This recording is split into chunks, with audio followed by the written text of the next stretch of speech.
Hi, this is Zibby Owens, and you're listening to the award-winning podcast, Moms Don't Have Time to Read Books. I'm also the host of Moms Don't Have Time to Lose Weight, and I'm the editor of the anthology, which you should run out and buy, called Moms Don't Have Time to, a Quarantine Anthology. All proceeds of that book go to COVID-19 vaccine research. And I'm the editor-in-chief of Moms Don't Have Time to Write, a new publication on Medium, and we're accepting submissions, so please send your personal essays there.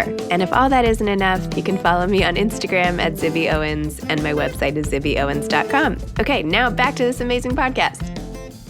Anita Diamant is the author, most recently, of Period, End of Sentence, A New Chapter in the Fight for Menstrual Justice. She is a novelist, journalist, essayist, and the author of 5 guidebooks to contemporary Jewish life. She is most known, I think her most known book is called The Red Tent, which was published in 1997, which I loved at the time.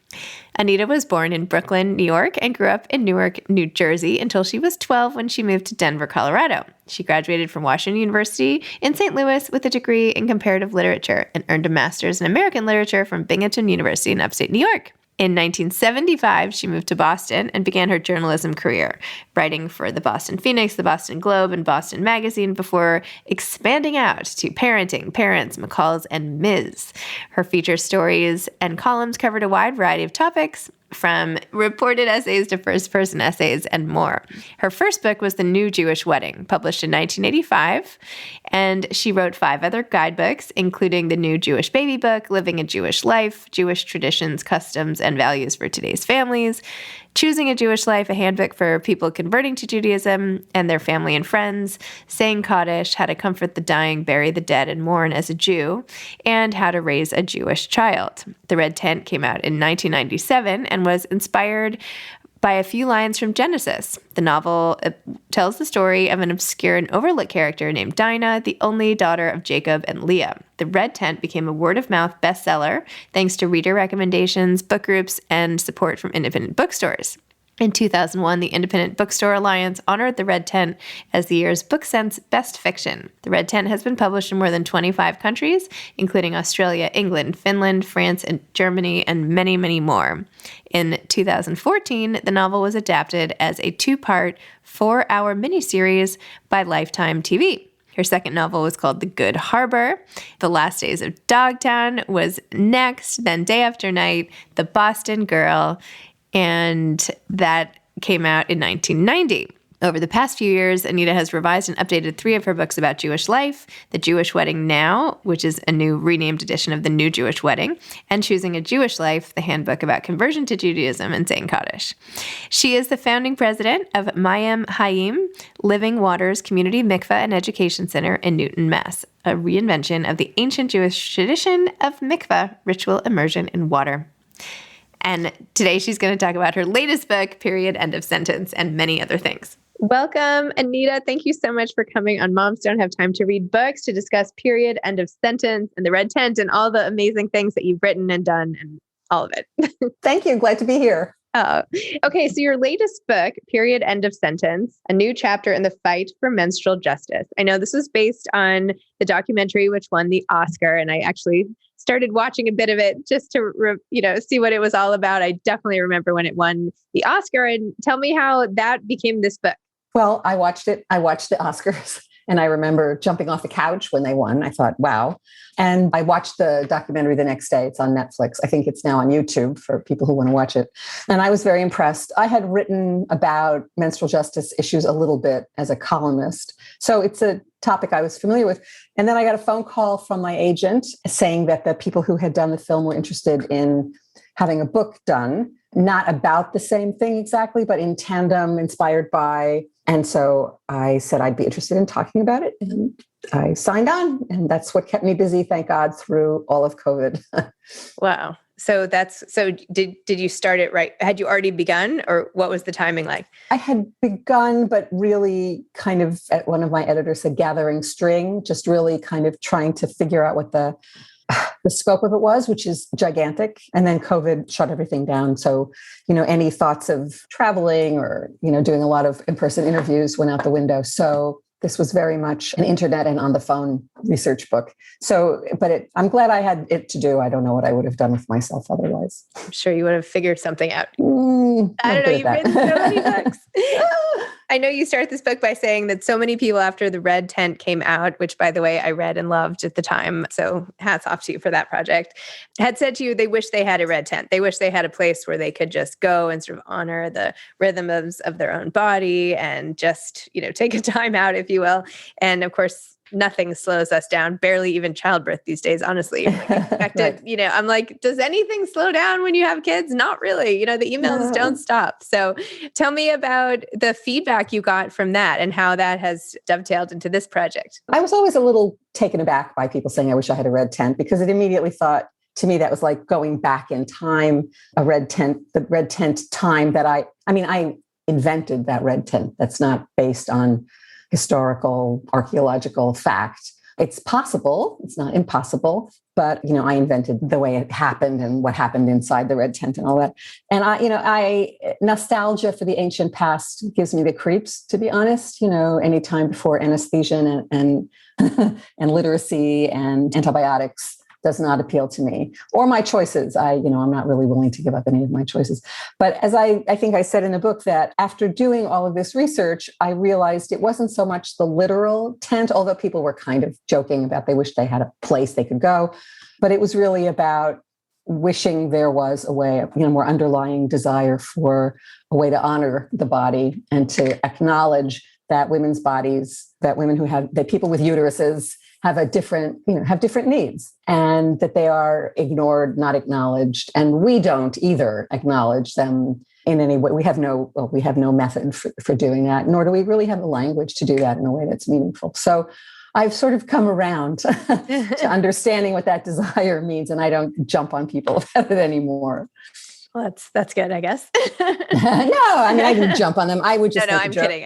I would make a joke out of it. I don't want to live in a time before I would have been dead in the red tent giving birth to my daughter when I gave birth to her. So, no nostalgia for that. But nor is there nostalgia for us in Western civilization for such a place, because they're really, in our cultures, and not just Western, but in some Eastern traditions as well, there was no honoring the rhythms of the body that bleeds. I was really struck in the book that you said, I think the statistic was something like 800 million people are menstruating at any given time right now. Right. And yet there is such a stigma still attached and a whole shameful element to it. And even in the documentary, girls are giggling and not willing to talk about it. And, it goes into much more dire issues that happen as a result of having your period and menstruating, or whatever you want to call it. Both. So I know you tackled why it's shameful, given that half the population basically has this happen. What's like the 2-second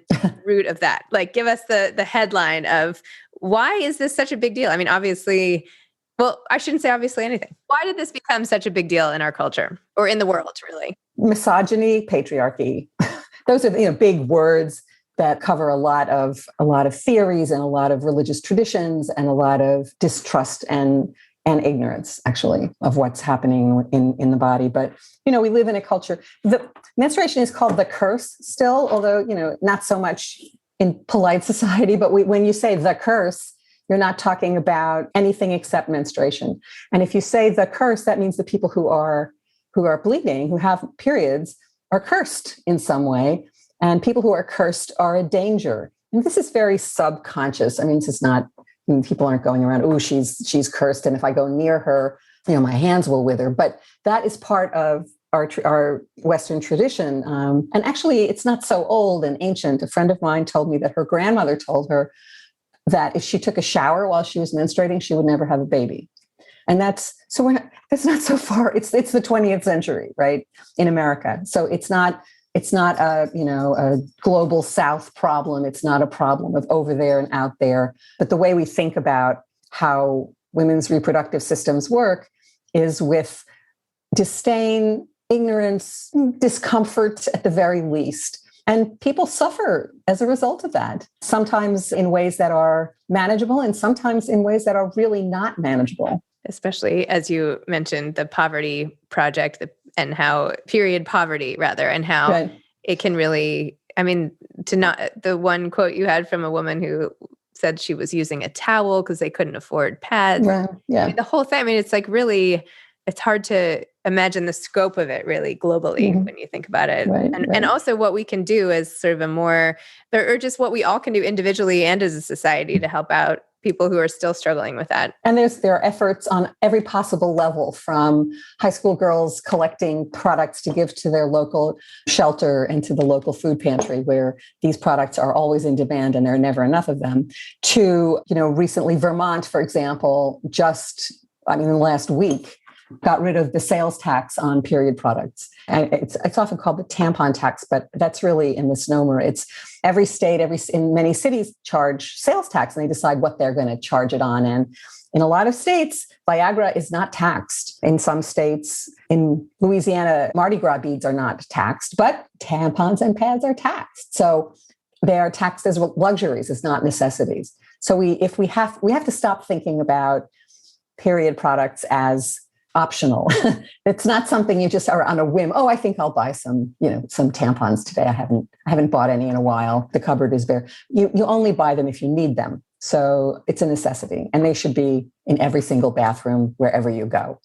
And if people who are listening, whenever you go into the bathroom in your library or your supermarket or your art museum or your best friend's bathroom, you should be looking for period products to see if they're there. And once you start putting that on your radar screen, you realize they're not there. There's toilet paper, right? We're not walking around with toilet paper or paper towels to dry our hands, but this is considered your problem, your issue. And if you run out, it's your problem. So for people who feel inspired to help sort of solve this problem, what would you recommend they do?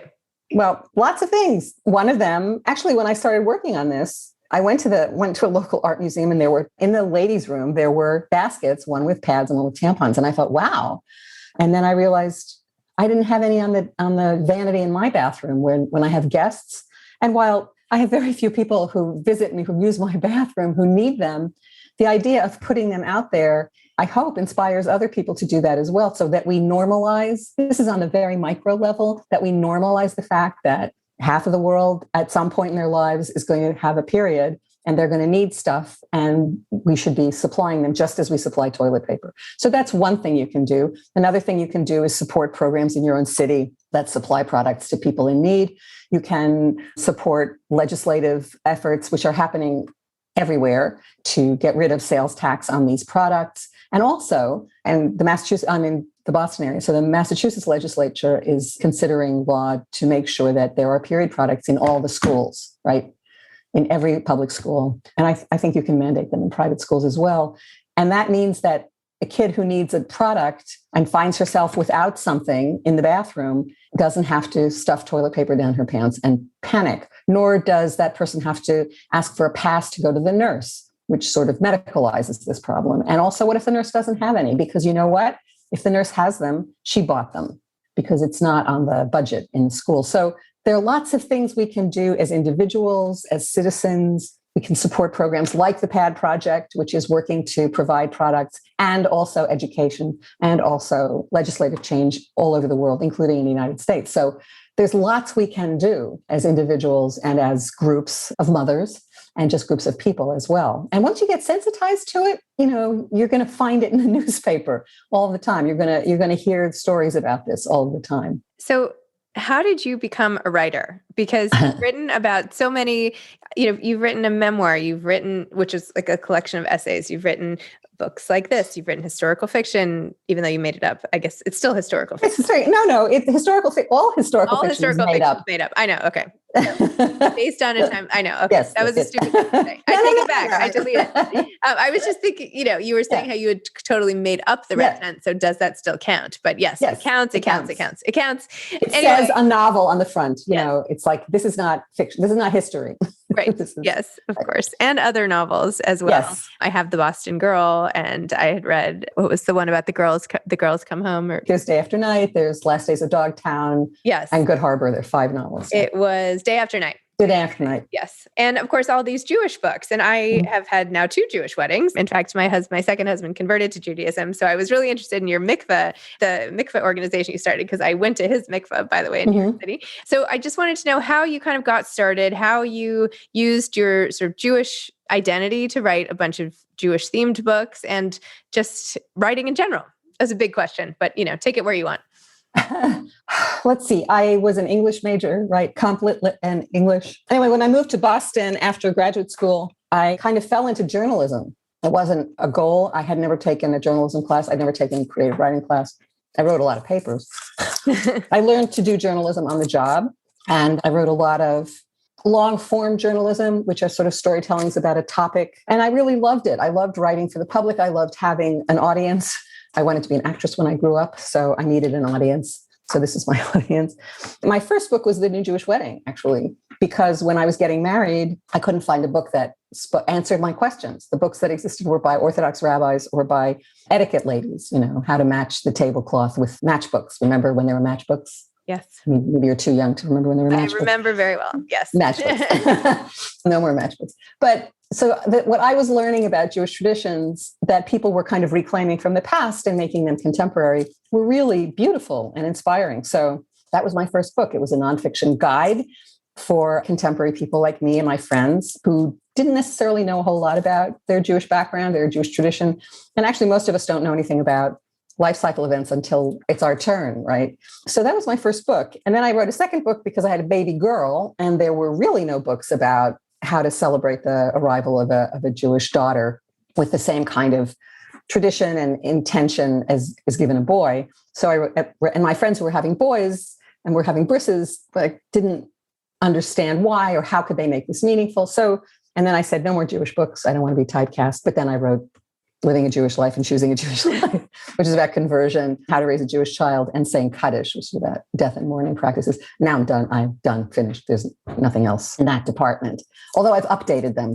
I've updated the wedding book twice. I feel like you should have done a book on bar mitzvahs. Well, you don't need a whole book. There's stuff on that. Okay. All right. Fine. I think it's not my, because then, yeah. Okay. I think that's up to individuals kind of in a way, how they celebrate that. It's complicated, but I mention it in How to Raise a Jewish Child and Living a Jewish Life as well. So it's part of the life cycle. And then how did you get into fiction? Let's see. And I was doing journalism. I was writing for the Boston Phoenix and other national magazines. And I needed a challenge. So I thought I would try fiction. Nobody was asking me to write a novel. And I had just turned 40 and I really needed a challenge. So I thought, okay. And I stole a story from the Bible, like so many hundreds of other people before me. And because I write about untold stories, largely women's lives, I knew it would be something about women.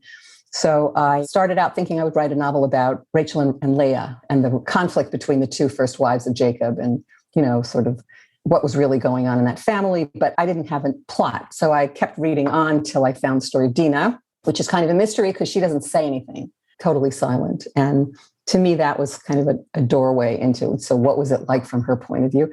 So I wrote this novel from her perspective, a very minor character in Genesis. And I spent about 2-3 years while I was working on Choosing a Jewish Life, actually, and writing for local newspapers and working on this novel. And it wasn't that easy finding an agent because historical fiction wasn't selling at the time, but it found its audience. And it found a wonderful publisher, and women's reading groups and independent bookstores made it a bestseller. And I'm forever grateful for that. So support your independent bookstore and keep reading and buying books that your friends tell you are great. Have you ever done an event or had a conversation with Sue Monk Kidd? Because her book, The Book of Longing, is also based in the Bible, but from a different perspective with sort of meeting. I don't know. I feel like the two of you would have a very interesting conversation. I wrote that book so long ago. Yeah. It's very much in the rearview mirror for me. So I still get emails from people saying, will you write another novel based on another woman in the Bible? And I certainly considered it, but it's a long time ago. So it's not present in my life the way it is in readers' lives.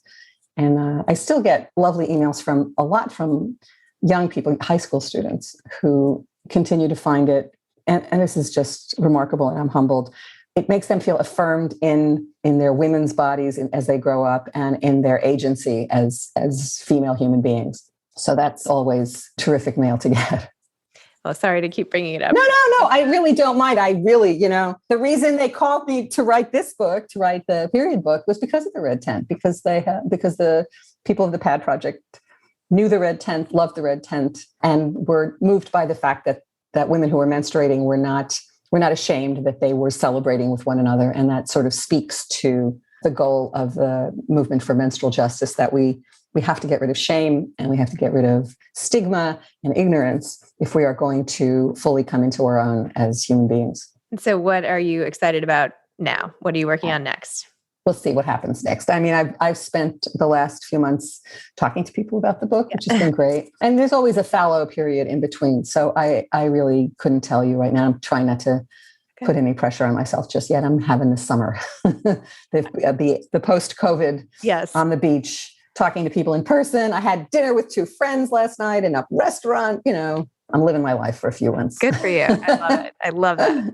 Okay, last question. What advice would you give to aspiring authors? I think all writers give pretty much the same advice, which is read deeply, broadly, read from different traditions, read from different periods in history, read books in translation, challenge yourself to read things that are hard. I get inspiration from other art forms as well. I want to say the theater is a big source of information, and dance, and just all forms of storytelling, theater and film in particular, they're sources of inspiration. So that's kind of it. I also think if you're writing and you're stuck, you should probably consider taking a class, not so much in part to learn technique and things like that, but also it's very lonely. Writing is lonesome and it's very easy to talk yourself out of it. So it's really good to have colleagues and teachers and support and people who are kind as you work along your way. So I think that finding a community, writing is so lonely and solitary that, some people are fine with that, but for a lot of us, it's really helpful to have kind of a cheerleading squad of some kind. And it's not fair to ask your spouse, really. I don't think. I don't know. I ask my spouse about all the things I write. Well, I do too, but it's like you can't. I know. It's how many times can you ask someone to read a draft, right? It's like, I try to wait. I wait until very late in the process to ask Jim to take a look at it. Awesome. Okay. Well, thank you so much, Anita. Thanks for coming on Moms Don't Have Time to Read Books. And it's delightful. What a great title, by the way. Congratulations on that. Oh, thanks. Appreciate it. Well, have a great day. And thanks for all your contributions. Well, thank you. Thanks for having me on. You have a good day too. Okay. Bye. Bye-bye. Thanks for listening to this episode of Moms Don't Have Time to Read Books. Don't forget to follow me on Instagram at Zibby Owens and at Moms Don't Have Time to Read Books. Also sign up for my newsletter at zibbyowens.com and sign up for my virtual book club and meet lots of authors on Zoom every other week. Thanks so much to Steve and Ryan at Texture Sound for the sound editing. And thank you to Morning Moon Productions for providing this fantastic intro and outro music.